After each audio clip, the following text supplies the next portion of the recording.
Okay, hey guys, I'm going to be running through a few simple recipes for you guys at this crazy time that we're going through. Just stuff you can find in your pantry and your fridge.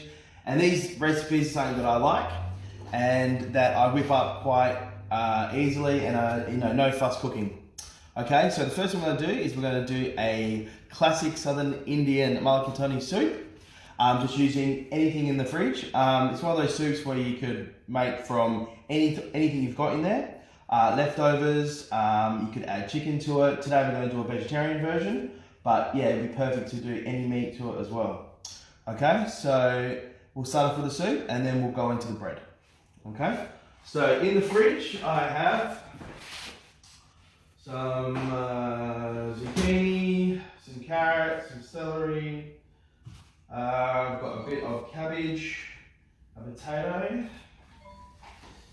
Okay.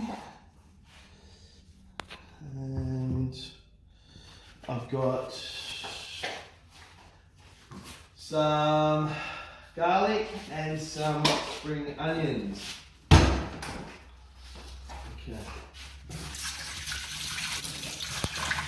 So we'll start off the soup simply. Okay, if you don't have spring onions, normal onions are fine, but I've only got spring onions, so that's all I'm going to use. Okay. The advantage of the spring onions are obviously that you've got two parts of it. So what we'll do is we'll just trim off the tops. Okay. Then I'm going to leave these ends just to put at the end as a garnish. But these white tips is what we'll use to put at the base of the soup. Now with the cutting of it, as long as it's all around about the same size, it doesn't really matter. Okay, I'm not being too fussy with it. Okay, so grab your frying pan. Put in your spring onions first. Okay. We've got some garlic. I've got 3 cloves here. You can use more or less, it's up to you really, but I wouldn't use any more than 3. This recipe is basically, I would say, for about 2 people. If you've got a family, 4, obviously double it. Or, like I said, you can lend yourself to many things. You can add meat to it. Frozen veggies will be fine. As long as that you use these 3 ingredients first, the garlic, the ginger, and the spring onions, then the frozen vegetables, you can do that too. Okay, so again, very rough chopping, nothing too crazy. Okay, so I couldn't actually get any fresh ginger because of what's going on at the moment. So I've just got some jarred ginger, that's fine. It doesn't have to be fresh for this dish itself. Okay, so I'll do about that much. This is a great recipe because, I mean, itself, it's not really a recipe, it's just all by feel and how you, and what you think is enough. Okay, so, they'll do all the ingredients there. Alright, so we'll start off by getting some heat into it.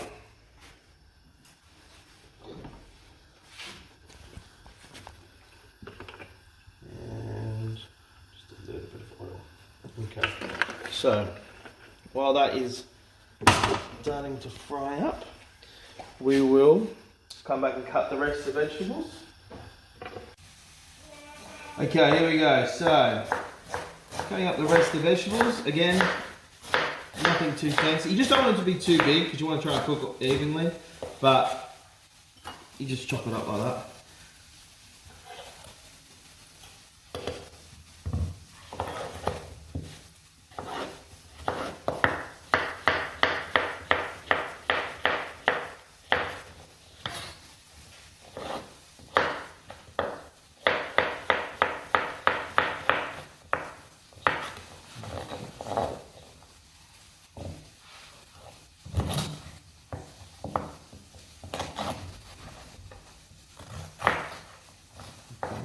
Keep an eye on the pan, make sure you're not burning anything.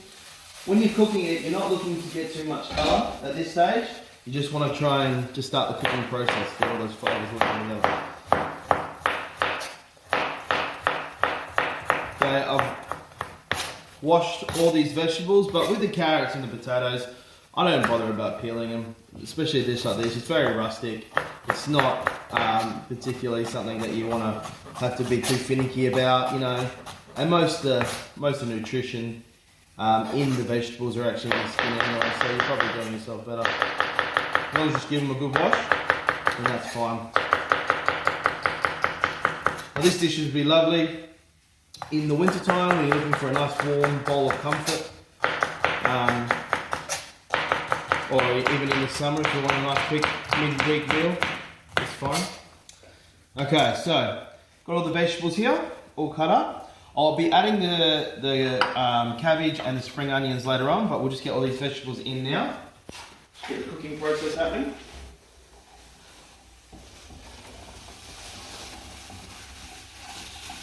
Okay, turn up the heat a little bit. Nice frying noise. Okay, waiting for that sizzly noise.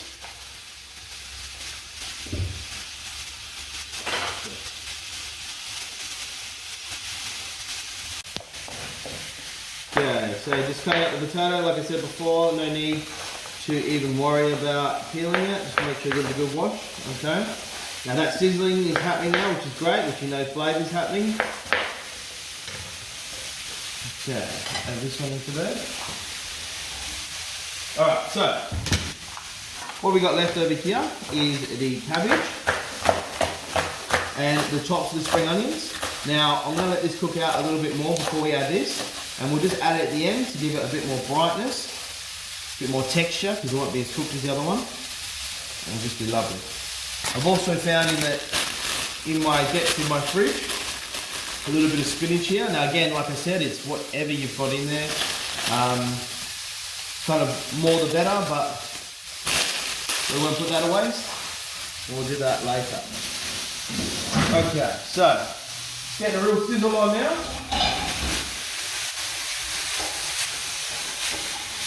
What we'll do here,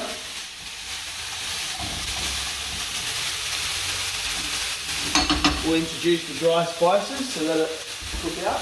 So, we have trusty teaspoon,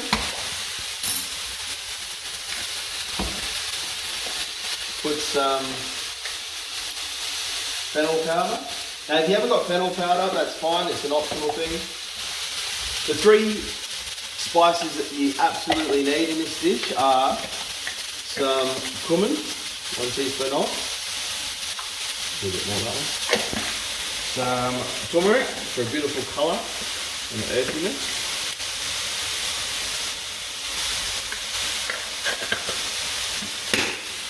And curry powder. I'm going to go 2 teaspoons of the curry powder. Well, that's one big one, or 1.5 that one. And that is your base flavouring. Now, a little chef's tip that I like to do at this stage is a chicken stock cube. Now, I add this to the dish for 1, it gives it more flavour, and 2, it seasons it. Okay? Just one of those will go in. And this at the end of it will give it a real depth of flavour. It won't be too salty. It won't be too salty. It will just give it real richness. Okay? So, all we're going to do now is just cook out all those spices. Making sure we're sauteing all lovely vegetables. Lovely aromas and the spices coming through. Okay.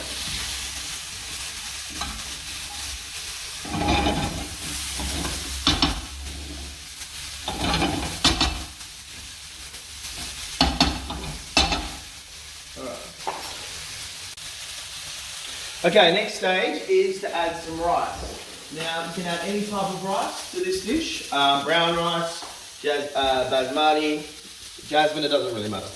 I'm just adding some brown basmati rice. Okay, now you don't want to put too much. I would just use capful. That's plenty. It's going to thicken the soup and just give it some body. At this stage as well, we're going with some heat. Now, people like it chili, no chili. I like a bit of chili. I'll just put a little bit in there. You can always add it later. but that will give it the real Indian oomph that we all know. Okay, so with some water, we're just using normal kettle water. Making sure the bottom of it now is not sticking, those spices aren't burning. Now you don't want to fill it up with the water now for the soup because it will be too thin and lacking in flavour. I'm trying to build the flavour up now, so the water at this stage was really just so the Indian spices don't burn. Okay, there we go.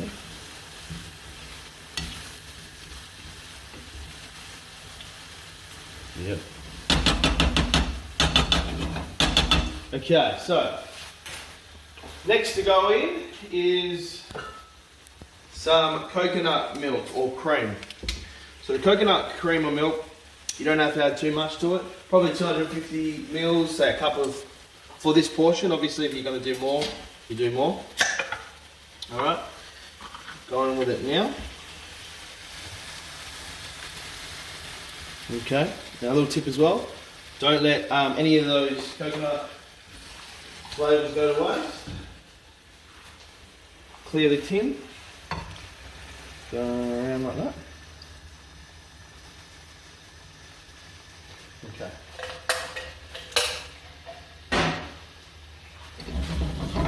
Just give it a mix up.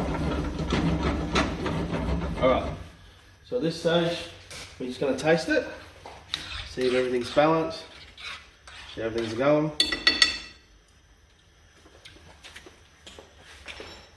And you got your spices, a little bit of chili hit. Okay, just needs a little bit more seasoning. Now season to taste. I like things aggressively seasoned, that's me. Okay. Bit of pepper. Mix it around. Okay, so what we're going to do now is put a lid on this and let it simmer over my head. We'll bring it down for roughly 15 minutes and we'll check it on then. Okay, so now it's been simmering for about 10 minutes or so. What we're going to do is we'll take the lid off.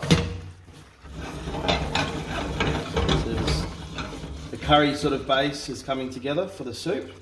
Okay, so this is another opportunity to add your seasonings. So another little tip when it comes to Asian food, Indian food, Malaysian food, whatever, is sugar. They use sugar in their food a lot more than what the Western or the Europeans do. Okay, so to really balance the flavours, I'll add 2 teaspoons of sugar. Okay, now this soup has to have like a little bit of bite to it, a little bit of vinegariness to it. Just adds a depth of flavour in the soup at the end. Okay, so, but you don't want to go too much because you don't want to make it too vinegary. So I'm going to put 2 capfuls of vinegar. And then I'm going to season it again with some more salt. Again, I like a lot of salt, but this really ramps up the flavour profile. Because what you want to do is add layers of seasoning. You just don't want to season at the end, because if you season it just at the end, then it won't be as much depth. Okay, so with the spinach that I found in the fridge, those spring onion tops, and the cabbage, we'll put it in now for the final stage. Okay. Right. And now I'm going to add 250 mils of liquid. Now I've just got some chicken stock here I made. You don't have to use chicken stock, you can just use water. You can add another stock cube to it when you add the water. That will give it a beautiful flavour too. Okay. Or you could use the packet stock, the ones you get in the Tetra Packs, that's fine. And what we'll do now, just push it all down, bring it back up to the boil, put the lid back on, and we'll check it another 10 minutes. We're just going to make sure the potato and the rice is cooked, and we're done. Alright, so it's been simmering in for another 10 minutes now. Smelling fantastic. It's looking pretty good. Alright, so what we'll do now, just go test if the potatoes are cooked. Just find one. Give it away, yep. So ready to go. Alright, so just have a quick taste. It's nice. Sugar's good. Spices are good. I think it needs a little bit more vinegar just for that hit. And pepper. Okay.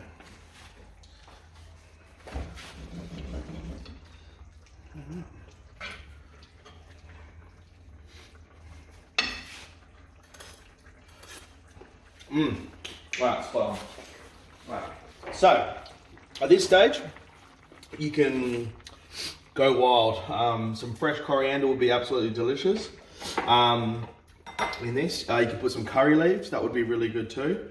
You could shred some meat into it and then just cook it for a bit longer, and then you've got more of a protein-rich meal. But I'm just going to serve it like this. So, bowl.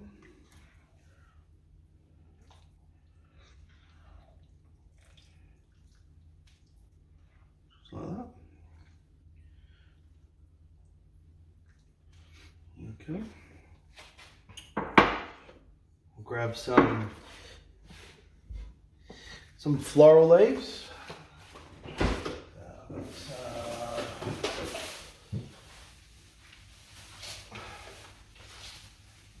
So like I said, some coriander will be fantastic, but I'll just finish it with, I've got some Thai basil here. Okay, so I managed to find in my fridge as well some Thai basil. Even normal basil would be nice with this dish, just something floral.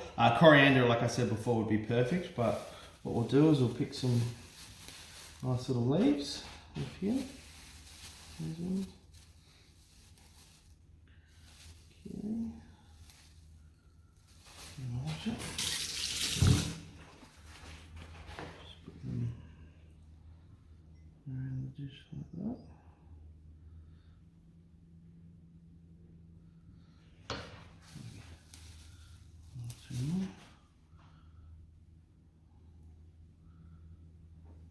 Okay, a little bit more spring onion.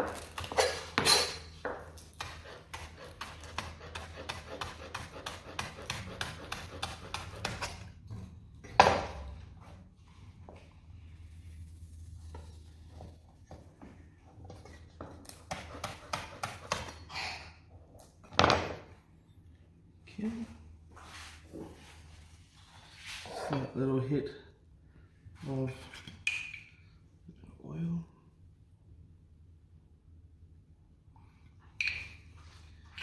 And because I'm a pepper fiend, just a little bit more pepper. Okay, so that is the Southern Mulligatawny soup. Easy, stress-free, anything you've got in your fridge. And now we'll move on to doing the Indian style bread and have them together. It'll be delicious. Okay, thank you.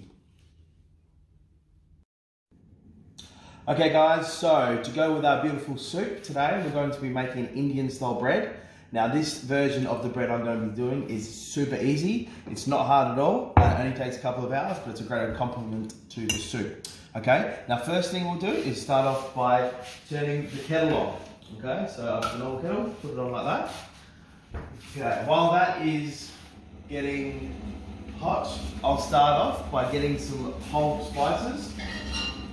So to the whole spices, I will be adding, just say, a teaspoon of fennel seeds,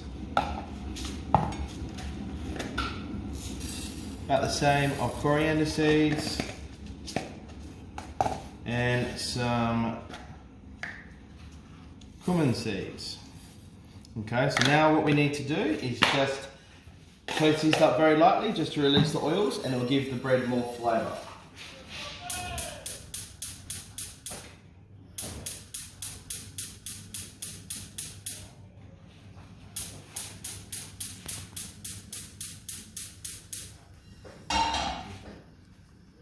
Alright, so while that's toasting, what we'll do is we'll get the flour for our bread mix.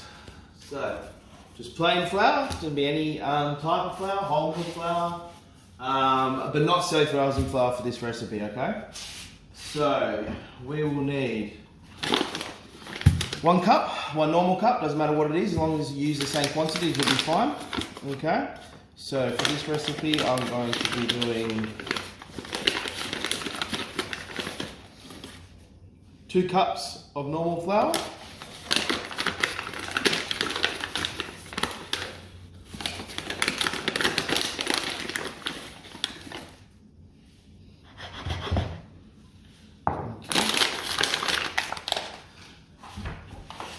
We have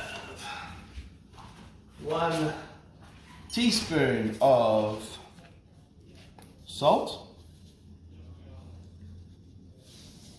1 teaspoon of just plain sugar.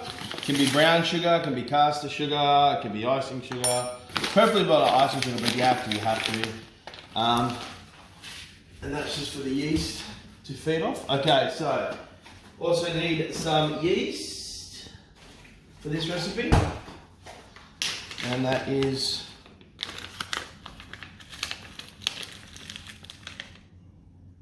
1 teaspoon. Okay, so they're all the ingredients. Super easy, okay? So just 1 teaspoon of sugar, 1 teaspoon of salt, 1 teaspoon of yeast, and 2 cups of flour at this stage.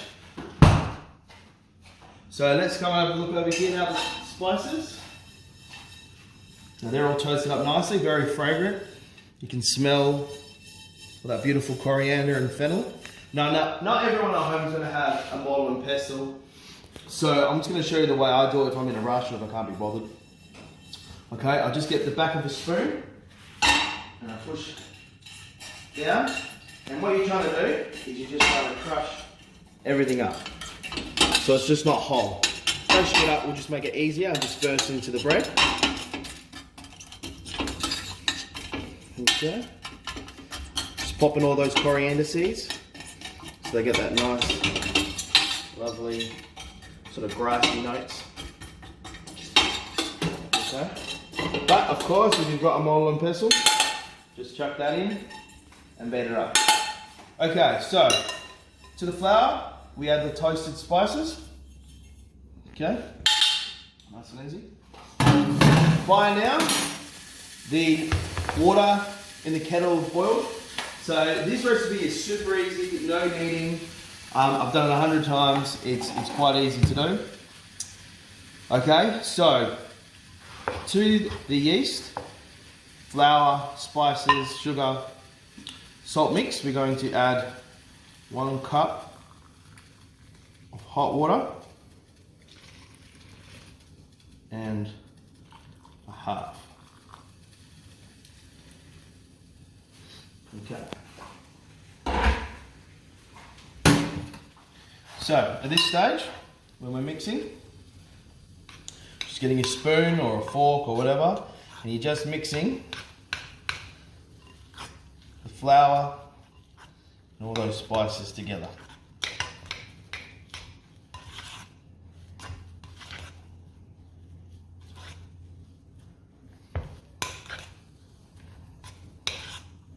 Coming together now. Now at this stage, I will just keep some hot flour on hand just in case. You need to add a little bit more. Sometimes it needs it, sometimes it doesn't. Okay.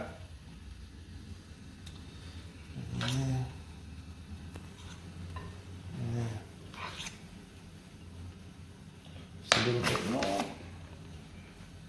Okay, starting to come together now as a dough. Now this recipe is really easy for bread, because it's minimal fuss, no real kneading anything required. Just bring it together and let the dough do most of the work. Okay.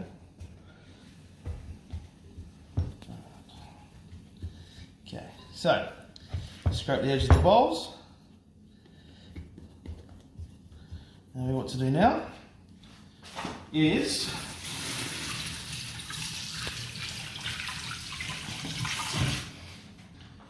wrap it in cling film, and we're going to allow it to sit for 3 hours. You can do it in less, but you get a better result if you wait the whole 3, just so the bread rises and gives it a nice little fluffiness. Okay.